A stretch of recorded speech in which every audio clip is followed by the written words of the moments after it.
Boa noite, pessoal. Oi. Os Kombamá. Olá. 8h13. Parece que hoje não teremos alguns participantes, né? Vamos dar uma olhadinha. Guardamos mais uns minutos. O que sabe, senhor? Hi. E aí, Valfrido? Firme e rijo, Valfrido. Pô, irmão, graças a Deus, irmão. Muito bom. E você, Alex? Bem, graças a Deus. Mais um dia, mais uma vitória. Muito bom. Fernando Rocha. Tudo bem, Rocha? Rocha? Rocha tá rebelde. Eles, como é que tá? Tudo bem? Tudo bem. Vai. Muito bom. E aí, Adriano, tudo na paz? Opa, como lá? Vamos lá. Tudo bem. Muito bom. Meu amigo hoje participando conosco, hoje deu certo? Deus, esse Suemar por aqui. Muito bem, Suemar. Pessoal, esse é o professor Suemar, para quem não o conhecia ainda, acho que a maioria já conhece, né? Só os novos aí. Tá faltando o nosso amigo Pirajara, tá faltando a Isabela, tá faltando o Thiago. Tá. Bom, agora eu não consegui restringir meu som. Muito bem. Tá com um som rebelde aí, Rocha. Por quê? Então, eu não estava querendo entrar. E aí, meu amigo, fez uma festa maravilhosa ontem ou não? Bem que era bom, hein? Daqui uns dias, né? Melhor, né? Mais seguro, Quem né? sabe? É verdade. Difícil era pagar toda a telinha. É, então. E aquele chocolate? Será que a menina não errou mais uns ovos lá, não? Para vender um chocolate bem em conta? Então, aqui lá tava no preço bom, né? Mas era só aquele dia, eu acho. Então, cara, mas os dias se repetem. Vai que, né? E eu já falei para ela, se tiver, para ela me avisar. Então. Se aparecer, eu aviso no grupo aí. Legal, legal. Tá bom. Bom, tudo bem. Pessoal, é o seguinte. O que é isso? É o Elis, né, Elis? Então, tá bom. Pessoal, é o seguinte.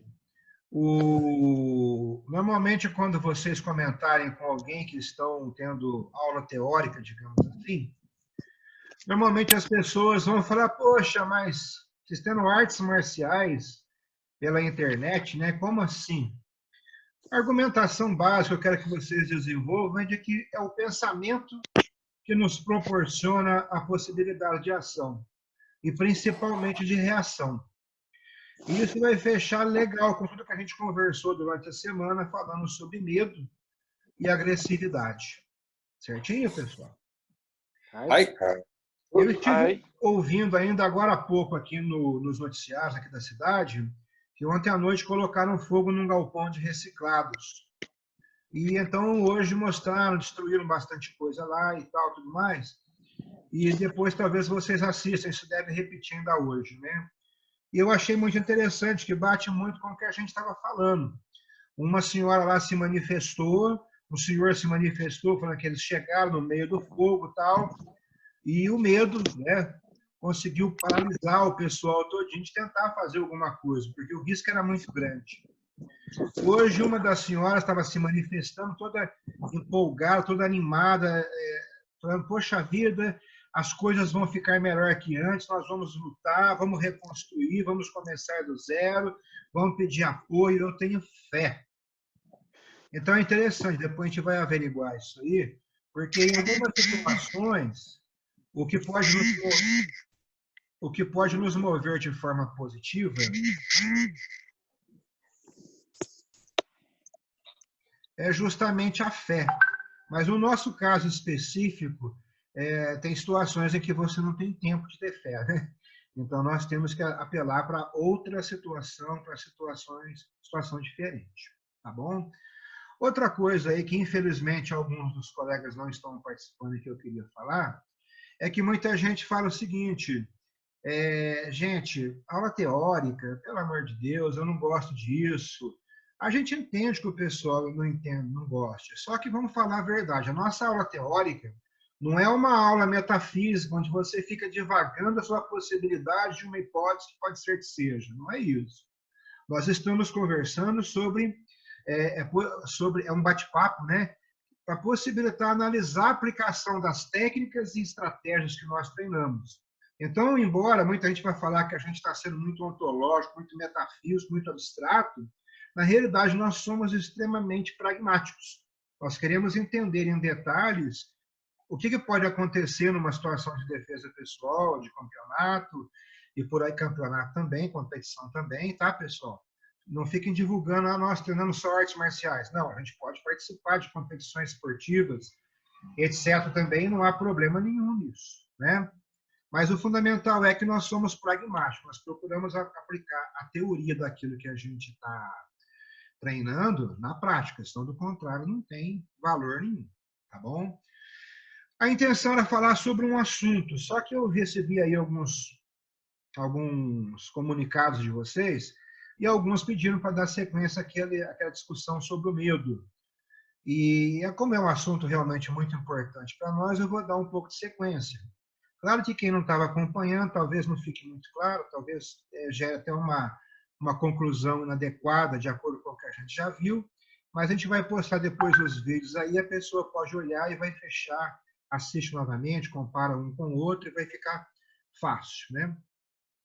Nós falamos aqui na Academia Scorpion, sempre falamos que o medo é a morte da alma. Por que ele é a morte da alma? Porque ele destrói a harmonia psíquica do indivíduo. Os seus hormônios entram em crise, você começa a gerar adrenalina, cortisol, e isso gera uma série de problemas, né? Vamos sempre levar em consideração que o medo é uma sensação, né? É uma emoção, é interessante partir disso. Agora, escutem isso. Isso é muito do momento atual que está acontecendo aí com o coronavírus, né, etc. A imprevisibilidade de acontecimentos futuros tem um papel importante no surgimento do medo. A gente não sabe o que vai acontecer amanhã, se vai ter que trabalhar, se não, se o vírus vai aumentar, se vai morrer mais gente ou não, né? A incerteza relacionada a uma situação de rendimento pode provocar medo. No esporte de competição, por exemplo, fica claro que quanto mais bem estruturada estiver a situação de competição para o atleta, menor a possibilidade de aparecimento de reações de medo e estresse. Isso se obtém fornecendo informações suficientes sobre os adversários, sobre a programação do evento, sobre a tarefa a ser desempenhada e sobre o que se deve esperar realisticamente da própria atuação. Isso nem sempre fica claro para a gente. Isso te leva para competir, eu passei muito por isso, e você não tem bem claro aquilo que você precisa fazer, qual a diferença entre o que você treina na academia, o que você pode aplicar numa competição esportiva. E a nível de defesa pessoal também temos que ter conhecimento básico de leis, né? Para saber o que caracteriza a legítima defesa, por aí vai. Qual a gradação que você pode usar os seus conhecimentos, né? Para que essas informações sejam otimizadas, é necessário excluir excesso de informações e acentuar informações incompatíveis com o medo. Então, hoje, por exemplo, nós temos muita informação aí na televisão e isso acaba gerando, às vezes, um medo, né? Um pânico em algumas pessoas, tá bom? Aí vamos colocar o seguinte, o que separa a coragem do risco de morte é o medo. Quando o rapaz se manifestou lá, que eles chegaram no meio do fogo, talvez desse para salvar uma série de coisas, mas houve assim uma paralisia, a pessoa ficou paralisada de agir, é justamente por isso, porque o risco de morte é muito grande. Então, o que separa a coragem do risco de morte é o medo. Tá? Só que é interessante, nós temos, dá para classificar o medo, os tipos de medo que nós temos. É uma coisa muito interessante isso. Nós temos, por exemplo, o medo de errar durante uma competição. Comum no Catar, né? Competições de duração rápida. Você treinou, e mesmo treinando em casa, a tua própria academia, você erra às vezes, você se esquece, distrai, né? Distração, olha que interessante. Falta de atenção externa e interna, foi o que nós vimos, né? Então você tem um receio, você vê lá um cara às vezes graduado, entra, começa um kata, termina outro, erra um movimento, então você tem aquele medo de errar durante a competição. O medo de arriscar. A gente vê pessoas lutando, o cara tem uma Washigiri de Jodan muito bom, um Gyaku muito bom, e de repente ele não faz aquele ataque, porque ele fica com receio de que ele tente aquele ataque e dê errado. O medo de passar vergonha socialmente é uma coisa absurda, né? O cara tem medo de se tornar motivo de piada no grupo e principalmente na mídia. O pessoal chora o pau mesmo, né? o medo de se expor. Né? Algumas pessoas sentem uma pressão enorme ao lutar fora de casa, principalmente nela, na sua própria cidade, onde vai ter ali um monte de amigos, a família, as pessoas mais íntimas, né? Vai ser televisionado. Então, é interessante avaliar isso. Então, pessoal, nós temos que pensar em todas essas circunstâncias para classificar onde é que eu me enquadro, para a gente poder fortalecer e evitar aquele tipo de problema, tá bom? Como é que o medo se manifesta? A sensação dele. Isso aqui é um assunto que a gente já viu muito na academia, mas é bom sempre relembrar. Primeira coisa aí que a gente avalia, nós temos a avaliação externa e a avaliação interna. Na avaliação externa, a cor da pele. Normalmente as pessoas falam assim, aquele sujeito estava branco de medo. Já ouviram isso? Possivelmente já ouviram. Roxo de medo, e por aí vai. Mas o branco era muito comum quando eu era adolescente, principalmente. E a gente olha ali e vai falar, poxa vida, o Alex está com medo, está branquinho. Não, o cara é muito branco, realmente, né? E tem aqueles problemas também. Se a pessoa está com uma anemia, com qualquer tipo de coisa assim, a pele da pessoa vai ser mais clara, né? Em alguns casos, esse aí pode ser um dos fatores que, somado a outros, nos fazem concluir alguma coisa, tá bom? Como é que isso aí ocorre? Isso aí ocorre da seguinte forma. Sabe aquele dia em que você vai conversar com aquela garota charmosa, bonitinha, e aí depois, quando você volta para trocar ideia com os colegas, você fala para eles, cara, deu um branco, não soube o que falar. Por que que deu um branco? O sangue fugiu do teu cérebro, veio para a superfície da pele. Aí você sente tua pele queimando, né? A minha cara estava queimando de vergonha. É isso. E quando a pessoa vai ter iniciativa, é quando o sangue flui para o cérebro. E aí ele some. Então, a pele branca, quando a pessoa está com paro, digamos assim, pode ser um indicativo de que ela está confiante, ela vai tomar uma atitude.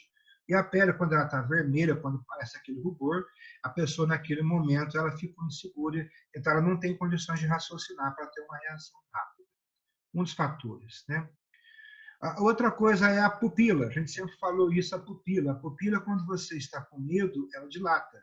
Quando você vai tomar uma iniciativa, ela contrai, ela diminui de tamanho. Levando em consideração também aquilo, a luz interfere nisso.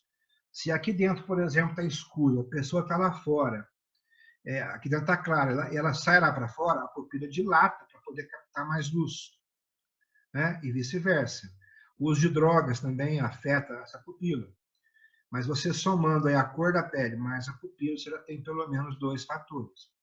A outra coisa é aquilo, a pessoa mesmo conversando contigo, você percebe que é como se ela tivesse passado alguma coisa, uma cola na boca. Ela vai falar, a fala fica meio amarrada, fica meio presa, e a pessoa começa você até escuta aquele som, soltar o lábio de repente, a boca da pessoa fica seca.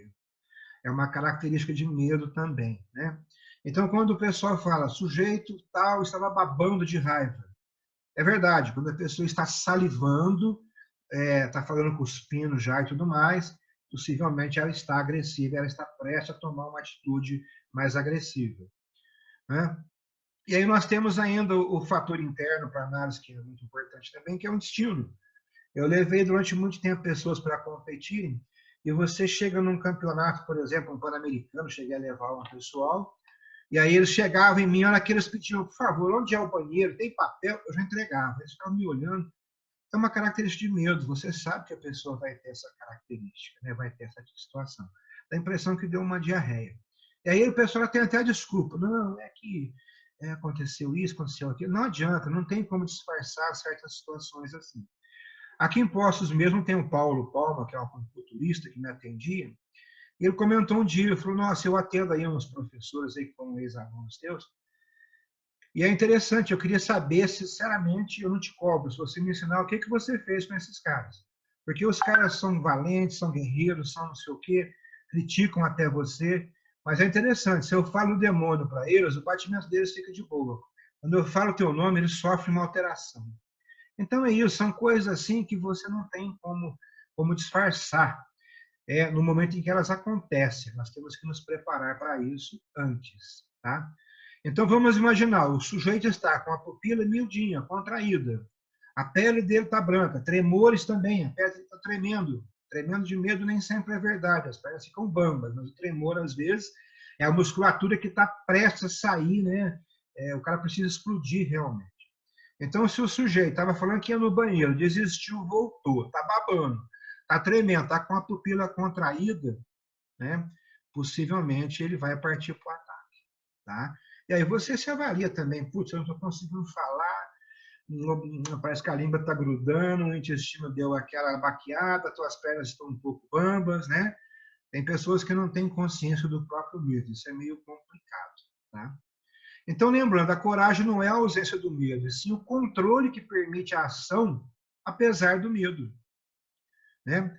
Nesse caso, pensando nessa colocação, dá para imaginar como que os anos de treino, levando a sensação de capacidade e controle, ajudam a aumentar a coragem. É algo assim realmente assustador.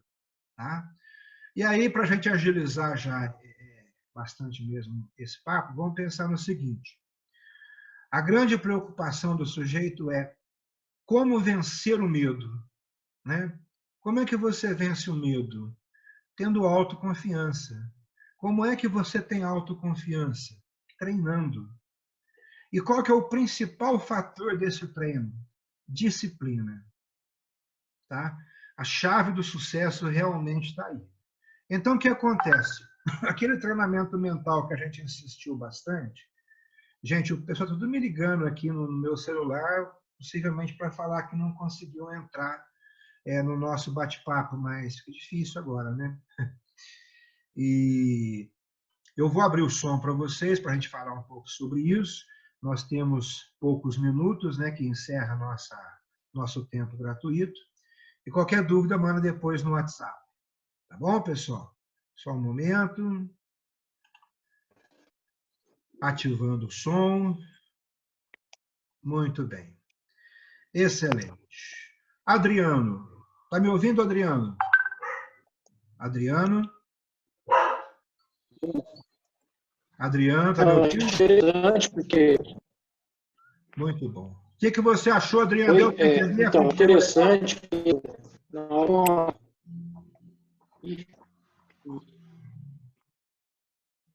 Fala, Adriano. Sem som. Está sem som, não, agora está falando. Pode falar.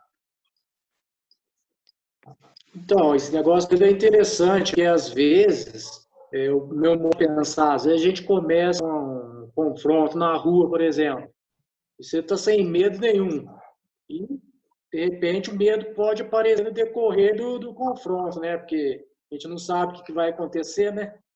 Aí eu queria saber se isso é normal com todo mundo, o que a gente pode fazer para controlar esse medo, né? Na hora do confronto ali. Então, é interessante o que você está falando, porque o outro dia, na outra aula, eu falei justamente do problema do medo durante o confronto. E o professor Irajara me questionou o antes do confronto, né? O pré-contato. E a gente falou bastante no outro dia sobre durante o confronto, e hoje a gente tem uma prévia antes do confronto, né? Então, isso aí ele requer realmente uma série de coisas, de estudos, de treinamento, de preparo. A ideia, digamos assim, mais umas 10 aulas, nós poderíamos falar assim, sem exaurir, o assunto medo. E, por enquanto, a gente está falando muito no medo. Estou dando assim, uma pequena ideia de como encarar esse medo, né? De como encarar esse medo no aspecto em que ele me bloqueia, que ele me paralisa, que ele me impede de agir ou me faz agir de forma descoordenada. Né? Na realidade, a gente está falando de formas como a gente pode aproveitar o medo como aliado para a gente ter iniciativa. Eu falei a senhora lá, por exemplo, ela está tão empolgada com o que aconteceu, acreditando que ela vai ter um movimento agora, eu vou resolver. Então, a gente vai discutir esse medo antes, durante, depois. Eu só peço que vocês prestem bem atenção para que a gente vá assimilando o que está acontecendo direitinho, porque as nossas aulas, uma vai fechar com a outra, tá bom? Então, a gente vai aprofundar. Não tem uma fórmula de bolo, eu sei que eu posso falar, olha, você faz isso e isso, né? Até tem, mas muitas vezes o sujeito deixa mais tempo no forno, deixa menos tempo. O Rocha entende bem disso, né, Rocha?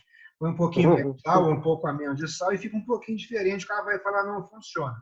Funciona sim, tá? Anos de treinamento, meses de treinamento, inúmeras aulas aí, você fazendo isso com método, imaginando a situação de fato.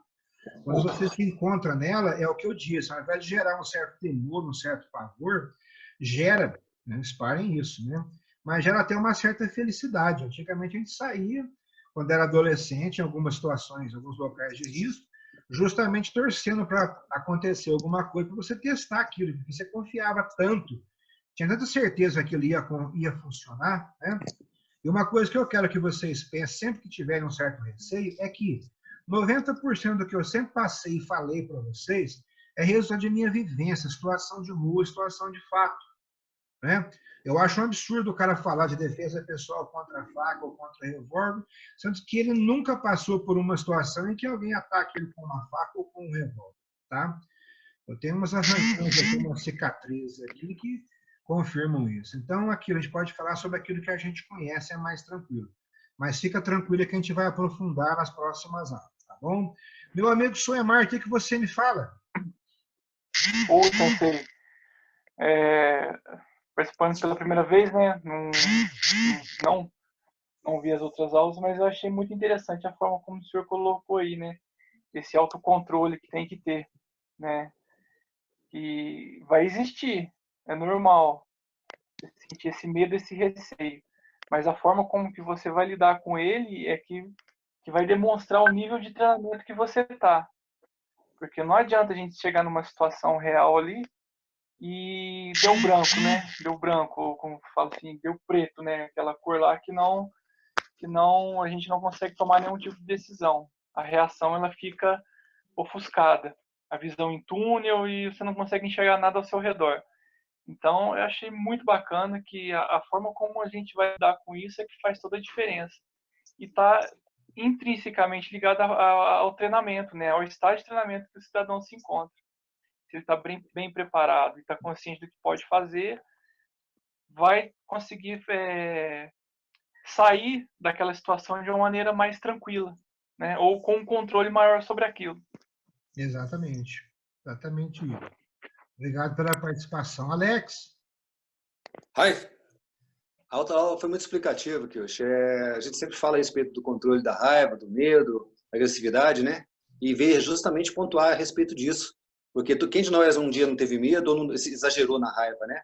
Então, esse autocontrole é muito interessante. Esses estados, essas fases são muito importantes. Eu sou muito grato por mais uma aula. Obrigado. Então, é justamente o que você falou aí. Muitos professores trabalham tanto em dominar a agressividade do seu aluno que muitas vezes ele não vai ter nenhuma agressividade restante para reagir numa determinada situação. E ela é fundamental também. Tem alunos que às vezes os pais chegam e falam que querem mais calminho, e você avalia o moleque, o garoto, e fala, poxa, ele está precisando justamente do contrário, né? É ter agressividade para ter o mínimo de iniciativa necessária para se defender. Não é isso, Rocha? Oxe, O que você acrescenta para nós, Rocha? Algum comentário? não, para mim tá tranquilo. O meu autocontrole já é devido ao treinamento. Muito bem. Graças a Deus, é esse treinamento que eu tenho meu autocontrole em dia. Excelente. Elis, e você, o que você fala, Elis? Então, também estou tranquilo. Está tranquilo, está Gente, autocontrolado, né? mais medo, mais tem que treinar. Tá. Então aí, Adriano, só acrescentando uma coisa interessante que a gente falou hoje, a palavra-chave já foi dada. Como vencer o medo? Antes, durante e depois. Autoconfiança. Como é que você adquire essa autoconfiança? Treinando. Treinando, estudando. Não é só treinando a parte física, não. Às vezes, tem um domínio mental, você consegue controlar a situação. Nós temos a defesa pessoal através de palavras, de gestos, de movimentação, de estratégias, vias de fato, por aí vai, né? Às vezes, até mesmo o medo de falar em público. Exatamente. Tem que ter um autocontrole. Então, isso aí vai repercutir no relacionamento a dois, de um casal. Eu estou com um seríssimo de impotência. Cara, tu talvez não precise de Viagra, talvez precise realmente de uma capacidade, sabendo o que pensar para você funcionar bem. É só isso, dominar os seus pensamentos. Isso exige a autoconfiança, o treinamento. Qual que é o principal fator para se conseguir isso? Disciplina. eu vou fazer X todo dia, eu vou pensar de tal forma, é você se doutrinar a isso. Bom, meus amigos, como nós temos apenas 2 minutos do nosso tempo gratuito, eu imagino que daqui a pouquinho isso aqui está caindo. Para não acontecer isso abruptamente, eu já quero me despedir de vocês. Muito obrigado pela presença. Parece que alguns tiveram um problema, o celular está tocando até agora aqui. Mas depois disponibiliza isso aí e a gente continua o bate-papo. O Suemar, as aulas anteriores, talvez o Irajara tenha lá, ele pode te passar, né? E a gente vai estar sempre repetindo, porque a coisa é muito circular. Só que a gente vai aprofundar de fato, entrar depois nas performances de Gonocen, Senocen, Sen-Sen-Nocen, Tai-Nocen, né? A gente vai fazer muito análise interna, além da análise extrínseca, avaliação da fala, da movimentação corporal, etc., né? Aquela adaptação, utilização das cores que nós utilizamos, que são as 7 cores das faixas do estilo Shotokan, né? Para ter realmente uma ideia onde é que eu estou, como é que eu faço, eu continuo, eu recuo, eu vou, não vou, né? Conhecimento jurídico. Então, tem uma série de coisas aí que nós precisamos realmente estar sempre atualizados. Bom, pessoal, muito obrigado pela presença de vocês. Uma boa noite a todos. Konbanwa. Konbanwa. Oyasumi nasai. Oyasumi nasai. O Konbanwa, porque vai começar a nossa noite. Agora, para nós aqui, o Oyasumi nasai. Tá bom, gente? Não perca de visitar. Vocês já estão dominando isso. Um abração. Os.